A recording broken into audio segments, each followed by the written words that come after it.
दोपहर 3 बजे के भोजपुरी समाचार में अपने के स्वागत बा। नमस्कार, हम अफरोज। सबसे पहले प्रमुख समाचार। प्रधानमंत्री केपी शर्मा ओली द्वारा कोरोना संक्रमण रोकथाम बारे में जन स्वास्थ्य विज्ञ सबसे छलफल, नया रणनीति बनाने की तैयारी। पिछला समय तरकारी के भाव ज्यादा बढ़ला बाद उपभोक्ता सब समस्या में बरसात के कारण उत्पादन में कमी भइला से मांग आपूर्ति में असंतुलन। नेपाली बाजार में सोना के भाव फेरू बनौलक नया रिकॉर्ड, प्रति तोला 99,800 रुपया में कारोबार हो रहा। समुद्री तूफान ईसाई के कारण अमेरिका के पूर्वी तटीय क्षेत्र के जनजीवन प्रभावित, पूर्वी कैरोलिना आ मध्य एटलांटिका में बाढ़ आवे की चेतावनी।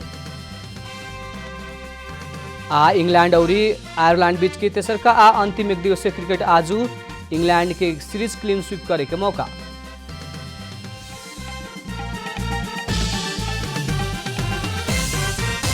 अब पूरा समाचार। प्रधानमंत्री केपी शर्मा ओली आज कोरोना संक्रमण रोकथाम के बारे में जनस्वास्थ्य विज्ञ सबसे छलफल कैले बानी।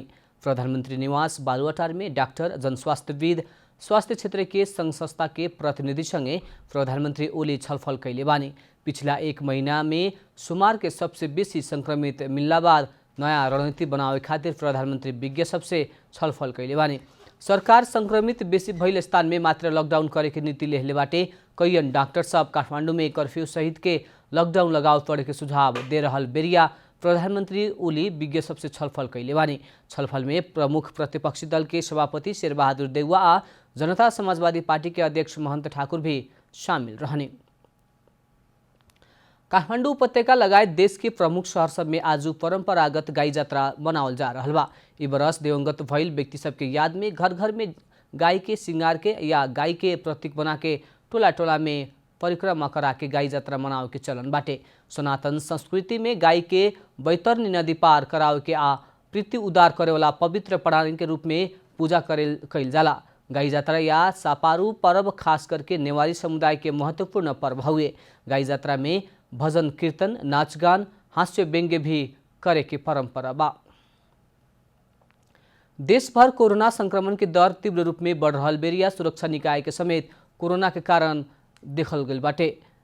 संक्रमण बढ़ते जा रहा बाटे। अभी तकले 259 प्रहरी या 131 सशस्त्र प्रहरी में कोरोना पुष्टि भइल बाटे। प्रहरी के मुताबिक प्रहरी प्रधान कार्यालय में 73, उपत्यका में थप 13, प्रदेश 1 में 29, प्रदेश 2 में 42, गंडकी प्रदेश में 48, प्रदेश 5 में 15, कर्णाली प्रदेश में 27, सुदूर पश्चिम प्रदेश में 12 जने में संक्रमण दिखाई देले बाटे। संक्रमित में 1 एसपी, 6 इंस्पेक्टर, 12 सही, 16 गो असही, 69 गो हवलदार, 151 प्रहरी जवान, 4 जने कार्यालय सहयोगी 12 लोग।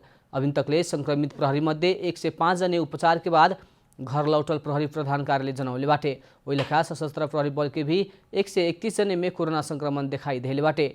सशस्त्र प्रहरी बल के मुताबिक संक्रमित के काठमांडू के 1, बारा के 1, झापा के 33 अन्य सभी इलाम के बाटे लोग, जे मध्ये 68 जने इलाज के बाद घर लौट चुकल बा।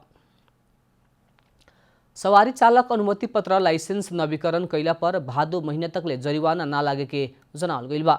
चैत 11 गते के बाद म्याद ओराइल लाइसेंस नवीकरण कैला पर जरिवाना शुल्क हटावल यातायात व्यवस्था विभाग के महानिर्देशक गुगन बहादुर हमाल जानकारी देने।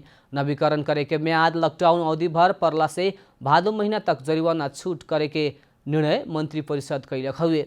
सरकार के निर्णय के बाद विभाग सॉफ्टवेयर मिलावे के काम कर रहा हमाल जानकारी देने।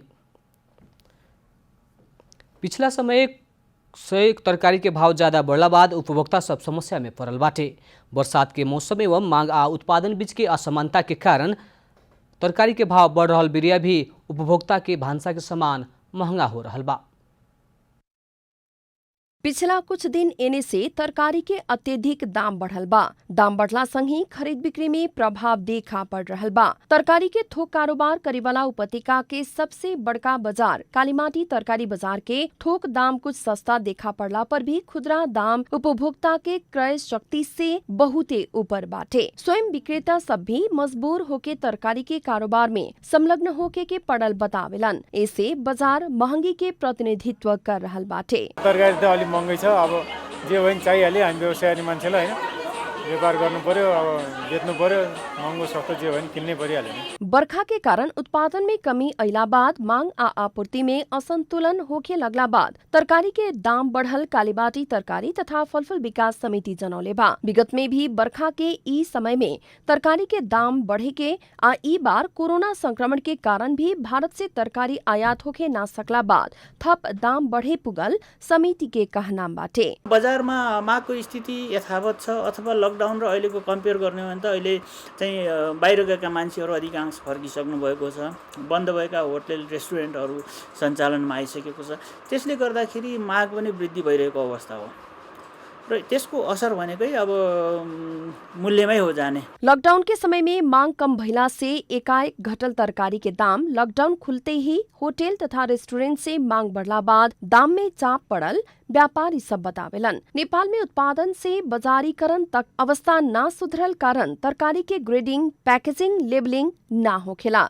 इससे उपभोक्ता के हाथ तक तरकारी ढुआनी कैला से संभावित नुकसानी के भी सहे पड़े के कारण तरकारी के दाम बढ़े के व्यापारी सबके तर्क बाटे। उत्पादन थोरै हुन्छ अहिले, अब माग भन्ने त खाने मान्छेले त त्यति नै खाइरहेको छ नि, हिउँद होस् कि बर्खा होस् खाने मान्छे त त्यति नै छ नि। अनि अब हिउँदमा धेरै उत्पादन हुन्छ, अहिले बर्खामा चाहिँ अब थोरै उत्पादन हुन्छ, खाने मान्छेको मुख त्यति हो भन्दाखेरि त्यो सामानलाई महँगो परिरहेको कारण चाहिँ त्यो हो। तरकारी के बाजार व्यवस्थापन संबंध में कमजोर अनुगमन, विभिन्न तह में होखेवाला मध्यस्थकर्ता के कारण भी उत्पादक आ अंतिम उपभोक्ता के बीच दाम में बड़का अंतर देखा पड़ रहल बा। इस संबंध में संबंधित निकाय के ध्यान जाए के बहुत ही जरूरी बा। कैमरा में शैलेंद्र गोविंद अमाती के साथ रूपा घिमिरे की रिपोर्ट। अब आर्थिक समाचार।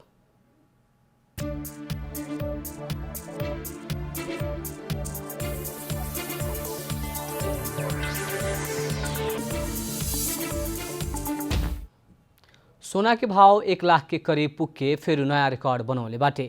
तोला में 200 रुपया से बढ़ के छापा वाला सोना प्रति तोला 99,800 रुपया में किन बेच होके नया रिकॉर्ड बनावल नेपाल सुनचाँदी व्यवसायी महासंघ जनौले बा। ई नेपाली बाजार के अभी तक के ही महंगा भाव हुए। इतवार आज सोमवार के सोना प्रति तोला 99,600 रुपया में कारोबार भइल रहे। आज तेजाबी सोना प्रति तोला 99,375 रुपया में किन बेच भइल बाटे। चानी प्रति तोला 1,230 रुपया में कारोबार हो रहा महासंघ जनौले बा। अंतर्राष्ट्रीय बाजार में कोरोना के अमेरिका के फेडरल रिजर्व बैंक से ब्याज दर घटावल अधिकांश देश के केंद्रीय बैंक सब सोना के मौजूदात बढ़ावला से भाव बढ़ल हुए। अंतर्राष्ट्रीय बाजार में कोरोना महामारी से आर्थिक मंदी भइला से उद्योग धंधा लगायत शेयर भाव भी में गिरावट आइला से सुरक्षित लगानी के साधन सोना तरफ लगानीकर्ता आकर्षित भइल बाटसन। सोना के भाव रिकॉर्ड कायम कैलख। आज अमेरिकी डॉलर के भाव कुछ बढ़ल बाटे। नेपाल राष्ट्र बैंक आज 1 अमेरिकी डॉलर के खरीद दर 119 रुपया 73 पैसा आ बिक्री दर 120 रुपया 33 पैसा तोकले बाटे। कालू के तुलना में आज डॉलर 33 पैसा से बढ़ल बाटे। कालू 1 अमेरिकी डॉलर की खरीद दर 119 रुपया 40 पैसा आ बिक्री दर 120 रुपया कायम रहे। अंतर्राष्ट्रीय लगानीकर्ता डॉलर प्रति आकर्षित बनला से डॉलर उच्च बिंदु में कारोबार हो रहा बा। भोजपुरी समाचार में अब अंतर्राष्ट्रीय समाचार।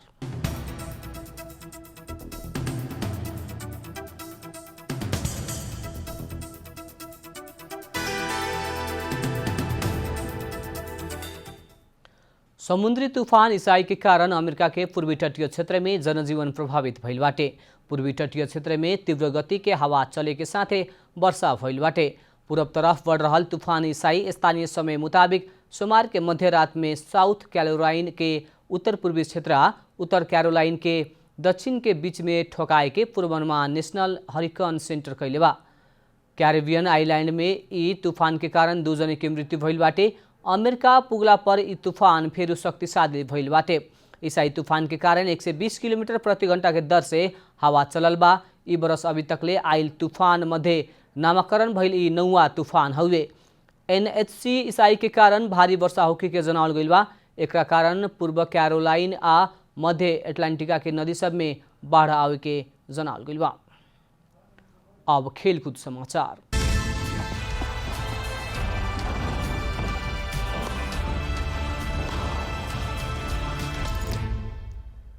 इंग्लैंड आ आयरलैंड बीच के तेसरा अंतिम एक दिवसीय अंतर्राष्ट्रीय क्रिकेट आज होखेवाला बाटे। इंग्लैंड के साउथहैम्पटन में होखेवाला दोनों टोली बीच के खेल नेपाली समय मुताबिक संझिया 6:45 में शुरू होके। एक खेल अगाडि ये सीरीज जीत चुकल इंग्लैंड सीरीज क्लीन स्वीप करे के लक्ष्य सहित मैदान उतरी त पहिलका दूगो खेल में हार बेहोरल आयरलैंड अंतिम खेल में जीत हासिल करत कम से कम क्लीन स्वीप से बचे के चाही। पहिलका खेल में इंग्लैंड आयरलैंड के 6 विकेट से हरौले रहे, वैसे ही दोसर का खेल में 4 विकेट से जीत निकालत इंग्लैंड सीरीज 2-0 से अपना कब्जा में कर चुकल बाटे। सीरीज जुगाव में असफल भइल आयरलैंड सांत्वना जीत के खोजी में बाटे। आईसीसी के cricket world cup super league अंतर्गत रहल सीरीज में आयरलैंड जीत निकालत पहले का अंक जोड़े के चाहत बाटे। Cricket world cup super league के अंक तालिका में इंग्लैंड 20 अंक जोड़ के शीर्ष स्थान में कायम बा। अंत में प्रमुख समाचार फिर एक बेर। प्रधानमंत्री केपी शर्मा ओली द्वारा कोरोना संक्रमण रोकथाम बारे में जनस्वास्थ्य विज्ञ सबसे छलफल, नया रणनीति बनाने की तैयारी। पिछला समय तरकारी के भाव ज्यादा बढ़ला बाद उपभोक्ता सब समस्या में बरसात के कारण उत्पादन में कमी भइला से मांग आ आपूर्ति में असंतुलन। नेपाली बाजार में सोना के भाव फेरि बनौलक नया रिकॉर्ड, प्रति तोला 99,800 रुपये में कारोबार हो रहा है। समुद्री तूफान ईसाई के कारण अमेरिका के पूर्वी तटीय क्षेत्र में जनजीवन प्रभावित, पूर्वी कैरोलिना आ मध्य अटलांटिका में बाढ़ आवे के चेतावनी। इंग्लैंड और आयरलैंड बीच के तेसरा अंतिम एक दिवसीय क्रिकेट आज इंग्लैंड के सीरीज क्लीन स्वीप करे के मौका।